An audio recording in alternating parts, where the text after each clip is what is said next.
नमस्कार, मैं हूं आपके साथ दीपक भदौरिया और आप देख रहे हैं एक्सप्रेस रिपोर्टर। चलिए शुरू करते हैं एक्सप्रेस रिपोर्टर का सिलसिला।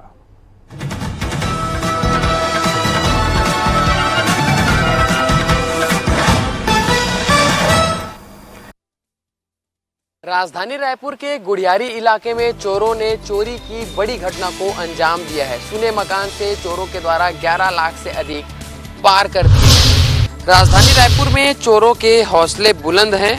रायपुर के गुड़ियारी इलाके में चोरों के द्वारा एक बड़ी घटना को अंजाम दिया गया है। सुने मकान से 11,51,000 के जेवर चोर ले उड़े हैं। प्रार्थी परिवार समेत दोपहर में शादी समारोह में शामिल होकर देर रात लगभग 3:30 बजे घर वापस लौटा तो घर का ताला टूटा हुआ था और जेवरात समेत नकदी गायब थे। इस पूरी घटना का सीसीटीवी फुटेज भी सामने आया है, जिसके माध्यम से पुलिस ने 2 नाबालिगों को हिरासत में लिया है और उनसे पूरे मामले की पूछताछ की जा रही है। फिलहाल पुलिस ने इस चोरी के मामले में 2 नाबालिगों को हिरासत में लिया है और उनसे इस पूरे मामले पर पूछताछ की जा रही है। Express reporter Gopi Krishna Sahu, Raipur. Agra Mumbai national highway पर आज ऐसा दर्दनाक हादसा हुआ जिसने शादी के माहौल को मातम में बदल दिया। एक बस को एक कंटेनर ने इतनी भीषण टक्कर मारी कि एक व्यक्ति की जान चली गई और कई लोग घायल हुए। शाजापुर में आज आगरा मुंबई नेशनल हाईवे पर बंजारी गांव के पास एक भीषण सड़क हादसा हो गया। बारातियों से भरी एक बस को पीछे से आ रहा एक तेज रफ्तार कंटेनर ने जोरदार टक्कर मार दी। टक्कर इतनी जबरदस्त थी कि बारातियों से भरी बस अनियंत्रित होकर सड़क से नीचे उतर गई। इस दर्दनाक हादसे में बस में सवार करीब 1 दर्जन बाराती घायल हो गए। हादसे की सूचना मिलते ही स्थानीय ग्रामीण और पुलिस तत्काल मौके पर पहुंचे और घायलों को निकालने और उन्हें अस्पताल पहुंचाने का कार्य शुरू किया। सभी घायलों को तुरंत एम्बुलेंस की मदद से शाजापुर जिला अस्पताल पहुंचाया गया। हालांकि अस्पताल में इलाज के दौरान एक व्यक्ति की मौत हो गई, वहीं अन्य घायलों का इलाज। फिलहाल पुलिस पूरे मामले की गंभीरता से जाँच कर रही है। आखिरकार किस लापरवाही से यह दर्दनाक हादसा हुआ। इस हादसे ने एक बार फिर तेज रफ्तार और लापरवाही से वाहन चलाने के गंभीर परिणामों को सामने ला दिया है। शाजापुर से एक्सप्रेस रिपोर्टर ओम प्रकाश प्रजापति। छत्तीसगढ़ की साय सरकार अब 5 डे की वर्किंग कल्चर को खत्म करने जा रही है। इसके तहत अब शनिवार को भी दफ्तरों में काम होगा। छत्तीसगढ़ के सरकारी कर्मचारियों को सप्ताह में अब 2 दिनों की छुट्टी के दिन लदने वाले हैं। मुख्यमंत्री विष्णुदेव साय ने 5 दिवसीय कार्य प्रणाली खत्म करने के संकेत दिए हैं। ऐसे में सरकारी कर्मचारियों को सप्ताह में सिर्फ 1 दिन छुट्टी मिलेगी, शेष 6 दिन कार्यालय जाना होगा। प्रदेश में 5 दिवसीय कार्य प्रणाली पूर्व सीएम भूपेश बघेल के नेतृत्व वाली कांग्रेस सरकार के दौरान 26 जनवरी 2022 से लागू की गई थी। केंद्र सरकार की 5 दिवसीय कार्य प्रणाली के तहत छत्तीसगढ़ के सरकारी कर्मचारियों को यह सुविधा दी गई थी, लेकिन बीजेपी सरकार इसे खत्म करने पर विचार कर रही है। यह कयास लगाया जा रहा है कि आगामी कैबिनेट की बैठक में 5 डे की वर्किंग कल्चर को खत्म कर दिया जाएगा और 6 दिन की कार्य प्रणाली लागू की जाएगी। रायपुर से एक्सप्रेस रिपोर्टर दिलीप साहू। रायसेन के गैरतगंज के पास भोपाल से टीकमगढ़ जा रही यात्री बस और टैंकर की आमने सामने टक्कर के बाद यात्री बस पलट गई। इस दौरान 4 यात्री घायल हो गए। गैरतगंज तहसील के आलमपुर के पास टैंकर से टक्कर के बाद 40 यात्रियों से भरी बस पलटी, 4 लोग घायल। रायसेन के गैरतगंज तहसील के आलमपुर के पास गुरुवार रात करीब 3 बजे एक यात्री बस और टैंकर की आमने सामने टक्कर हो गई। हादसे के बाद बस रोड के नीचे खेत में पलट गई। टक्कर में बस में सवार 4 यात्रियों का मामूली सी चोट आई है। जानकारी के मुताबिक महाकाल ट्रेवल्स की बस भोपाल से टीकमगढ़ जा रही थी। इसी दौरान आलमपुर के पास सामने से आ रहे टैंकर से जोरदार टक्कर हो गई। गैरतगंज थाना प्रभारी डीपी लोहिया ने बताया कि बस में करीब 40 यात्री सवार थे। घायलों को 108 एम्बुलेंस की मदद से गैरतगंज अस्पताल भेजा गया। हादसे में बस खेत में जा गिरी, जबकि टैंकर रोड किनारे बने एक घर के पास जाकर रुक गया। गनीमत रही कि दोनों वाहनों की रफ्तार ज़्यादा नहीं थी, नहीं तो एक बड़ा हादसा हो सकता था। घटना की सूचना मिलते ही पुलिस मौके पर पहुंची। डायल 100 में तैनात आरक्षक कपिल जाट और पायलट अबरार खान ने तत्काल घायलों को गैरतगंज के सामुदायिक स्वास्थ्य केंद्र पहुंचाया। गनीमत रही कि दोनों वाहनों की रफ्तार धीमी थी, अन्यथा बड़ा हादसा भी हो सकता था। मौके पर पहुंची 108 एम्बुलेंस की मदद से घायलों को गैरतगंज अस्पताल भेजा गया। Naseem Ali, express reporter, Raisen. तेज रफ्तार डंपर ने ई रिक्शा को मारी टक्कर। ई रिक्शा में सवार 8 लोग बुरी तरह से घायल, एक 8 वर्षीय बालक की मौत। ये परिवार राजस्थान से जबलपुर ननिहाल छुट्टियां मनाने के लिए आया था। राजस्थान से जबलपुर ननिहाल में छुट्टियां मनाने के लिए एक परिवार आया हुआ था। देर रात ये परिवार एक ई रिक्शा में सवार होकर नर्मदा दर्शन के लिए ग्वारी घाट आया। नर्मदा दर्शन करने के बाद ये पूरा परिवार ग्वारी घाट से खमरिया वापस लौट रहा था। तभी बीच रास्ते में एक तेज रफ्तार डंपर ने ई रिक्शा को सीधी टक्कर मार दी। इस वजह से पूरा ई रिक्शा दुर्घटनाग्रस्त हो गया और उसमें बैठे एक ही परिवार के 9 लोग बुरी तरह से घायल हो गए। इन्हें तुरंत मेडिकल अस्पताल ले जाया गया, लेकिन तब तक 8 वर्षीय बालक कार्तिक की मौत हो गई। वहीं 8 लोग बुरी तरह से घायल हुए हैं, जिन्हें इलाज के लिए मेडिकल अस्पताल में दाखिल कराया गया है। इनमें 4 लोगों की हालत नाजुक बताई जा रही है। ये सभी राजस्थान से जबलपुर स्थित अपने ननिहाल में गर्मी की छुट्टियां मनाने के लिए आए थे। पुलिस अब इस पूरे मामले की जांच में जुट गई है। उसने डंपर को बरामद कर लिया है और चालक को गिरफ्तार कर लिया है। गर्मी की छुट्टियां होने की वजह से अक्सर लोग घरों से बाहर घूमने के लिए निकलते हैं और ऐसे में सड़क दुर्घटनाएं भी बहुत ज्यादा बढ़ जाती हैं।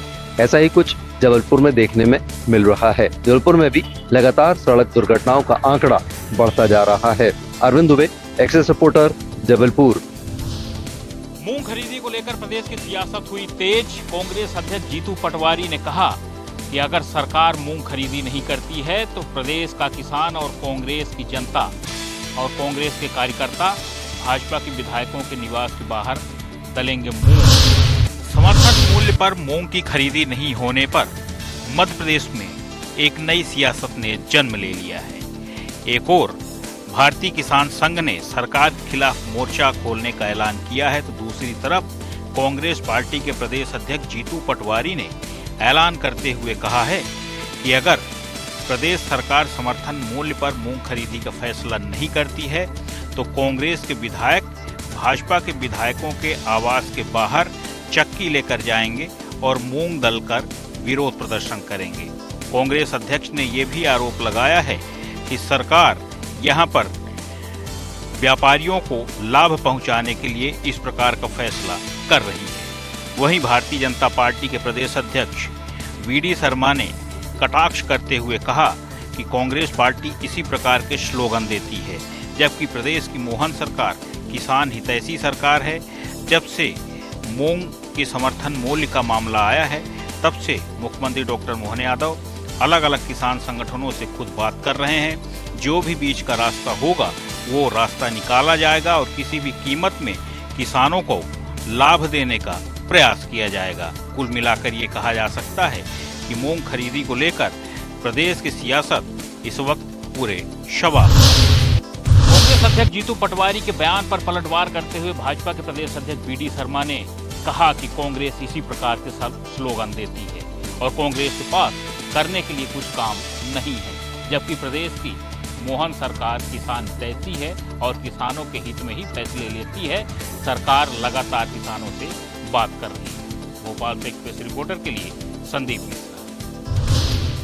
सरकार शुद्ध पेयजल के लिए भले योजनाएं बनाती हो, करोड़ों रुपए खर्च करती हो, लेकिन यह योजनाएं जमीनी धरातल पर धूल फांकते नजर आ रहे हैं और जो सरकार की योजनाएं हैं और करोड़ों रुपए खर्च हो रहे हैं वो बेकार साबित हो रहे हैं। जिला पंचायत से लेकर क्षेत्र पंचायत से करोड़ों रुपए के आरओ एटीएम लगे हुए हैं। जिले में पीने के पानी के लिए लगाए गए आरओ वाटर एटीएम अब धूल फांक रहे हैं। सवाल यह है कि आखिर करोड़ों रुपए इन योजनाओं का फायदा क्या जनता तक क्यों नहीं पहुंच रहा। जिला पंचायत, नगर निकाय और क्षेत्र पंचायतों ने 2022-23 में करीब 113 आरओ वाटर एटीएम लगाने का दावा किया है। इसके लिए करोड़ों रुपए भी खर्च हुए हैं। उद्देश्य था हर गांव, हर कस्बे में लोगों को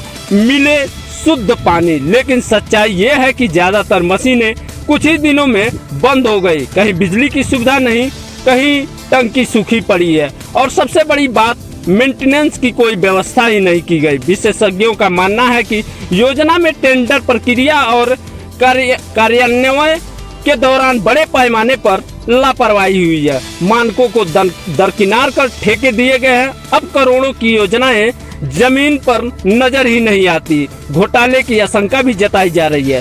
सवाल यह है कि जनता को शुद्ध पानी कब मिलेगा और क्या जिम्मेदार अफसरों और ठेकेदारों पर कार्रवाई होगी या यह मामला भी फिर फाइलों में दब कर रह जाएगा। तो सवाल बड़ा है, क्या शुद्ध पेयजल जैसी बुनियादी जरूरत को भी योजनाओं की लापरवाही और सिस्टम की सुस्ती निगल जाएगी? क्या करोड़ों के आरओ एटीएम फिर कभी चलेंगे या जनता यूं ही गंदा पानी पीने को मजबूर रहेगी? वहीं भीषण गर्मी में ये आरओ एटीएम खराब पड़े हैं तो वहीं धूल फाकते नजर आ रहे हैं। लोग शिकायतें तो करते हैं, लेकिन न तो इस पे कोई अधिकारी ध्यान देता है और न ही कोई जिम्मेदार इसको जिम्मेदारी से लेता है। अब देखने वाली बात होगी कि ये आरओ एटीएम ठीक होते हैं या इसी तरह धूल फाकते लोगों के प्यास बुझाने में विफल होते रहते हैं। कैमरामैन मणिंद्र के साथ गोविंद पटेल, एक्सप्रेस रिपोर्टर, कुशीनगर। गोरखपुर का कुख्यात माफिया सुधीर सिंह ने राजधानी लखनऊ के एक कोर्ट में आज सरेंडर कर दिया है। वो गोरखपुर के सबसे सिर्फ अपराधियों में से एक था। गोरखपुर में व्यापारी पर जानलेवा हमले के आरोपी माफिया सुधीर सिंह ने लखनऊ कोर्ट में सरेंडर कर दिया है। कोर्ट ने उसे न्यायिक हिरासत में लेते हुए जेल भेज दिया है। सुधीर सिंह का नाम उत्तर प्रदेश पुलिस द्वारा चिन्हित 68 कुख्यात माफियाओं में दर्ज है। सुधीर सिंह पर 27 मई की रात खजनी क्षेत्र में एक व्यापारी पर जानलेवा हमला करने का गंभीर आरोप है। बेलीपार के भवापार गांव निवासी अंकुर साई एक दावत में शामिल होने गया था। वहीं माफिया सुधीर सिंह ने उसे निशाना बनाते हुए लोहे की राड से ताबड़तोड़ हमला कर दिया। हमले में गंभीर रूप से घायल अंकुर की तहरीर पर खजनी थाना क्षेत्र में सुधीर सिंह के खिलाफ हत्या की कोशिश, चुनावी रंजिश और अन्य धाराओं में मुकदमा दर्ज किया गया था, जिसके बाद वो लगातार पुलिस को चकमा देकर फरार होता रहा। गोरखपुर के एक व्यापारी के ऊपर जानलेवा हमले करने का आरोप झेल रहे इस कुख्यात माफिया पर पुलिस पहरा लगा करके रखी थी, लेकिन कई बार वो पुलिस को चकमा दे करके भाग निकलता था। लखनऊ से एक्सप्रेस रिपोर्टर घनश्याम निशान चौरसिया। अहमदाबाद में एयर इंडिया की फ्लाइट क्रैश होने के दौरान एक ग्वालियर के मेडिकल छात्र की मौत हो गई। में एयर इंडिया प्लेन क्रैश हृदय विदारक घटना ने पूरे देश को झकझोर दिया है। इस हादसे में ग्वालियर के एक डॉक्टर की मौत हो गई। आर्यन राजपूत बीजे मेडिकल कॉलेज में MBBS का फर्स्ट ईयर का छात्र था। हादसे के समय आर्यन हॉस्टल की मेस में था। इसी दौरान हादसे का शिकार हो गए। वे जिक्सोनी गांव के रहने वाले थे। घटना के बाद परिवार और गांव में शोक का माहौल छा गया है। परिवार के लोगों का कहना है कि पूरे गांव खुश था कि उनके गांव का बेटा आर्यन डॉक्टर बनकर आएगा, लेकिन इस घटना ने सब कुछ छीन लिया। परिवार के मुताबिक आर्यन गांव का सबसे होशियार बच्चा था, लेकिन अब उसकी यादें हैं। परिवार के मुताबिक अहमदाबाद से उसकी बॉडी रवाना हो गई है, जो रात 2 बजे तक आ सकती है। उसके शव का उसी समय अंतिम संस्कार किया जाएगा। हादसे की जानकारी मिलते ही आर्यन के परिचित उनके गांव पहुंचने लगे हैं। सभी लोगों में गम का माहौल देखा गया। ग्वालियर से एक्सप्रेस रिपोर्टर विनोद सर।